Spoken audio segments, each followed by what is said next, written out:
My coworker offered to help me with a big client pitch, but what I found out later made me realize he wasn't helping me at all. I thought we were on the same team, but the meeting he couldn't make turned out to be the reason I almost lost my biggest account. I work in sales at a mid-sized marketing firm. My coworker Daniel and I handle different clients but often share leads. He's one of those people everyone likes, always cracking jokes, bringing in donuts, acting like he's got your back. A few weeks ago, I landed a meeting with a potential client worth more than my entire quarterly quota. I'd been chasing this account for months, so I was determined to nail it. 2 days before the pitch, Daniel stopped by my desk. "Need a second set of eyes on your presentation?" he asked. I figured, why not? Fresh perspective never hurts, especially for something this big. That afternoon, we went over the deck together. He asked good questions, even suggested a couple of ideas I added in. I left that night thinking how lucky I was to have a coworker like him, someone rooting for me. The morning of the meeting, Daniel texted me, "Can't make it in today. Food poisoning." I told him to rest and headed to the client's office, mentally running through my slides one last time. But when I walked into the conference room, I froze. The client's assistant casually mentioned,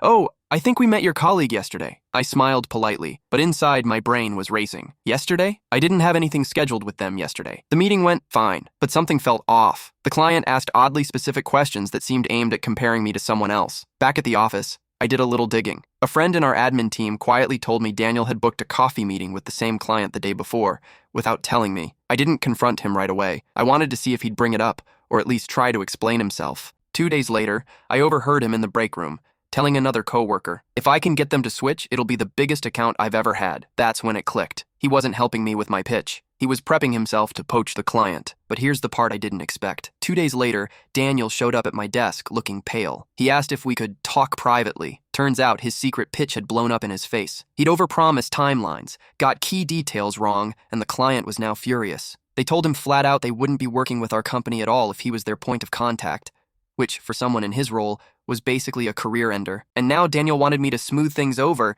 so he could get the account back. I just looked at him and said, "You mean the account you tried to steal from me?" He didn't have an answer. The next week, his desk was empty. No goodbye email, no explanation. Once it was over, I personally reached out to the client, gave them my proposal, and convinced them to stay with us, under my management. If you were me, would you have helped him or let him deal with the mess he made? Don't forget to leave a like and a follow.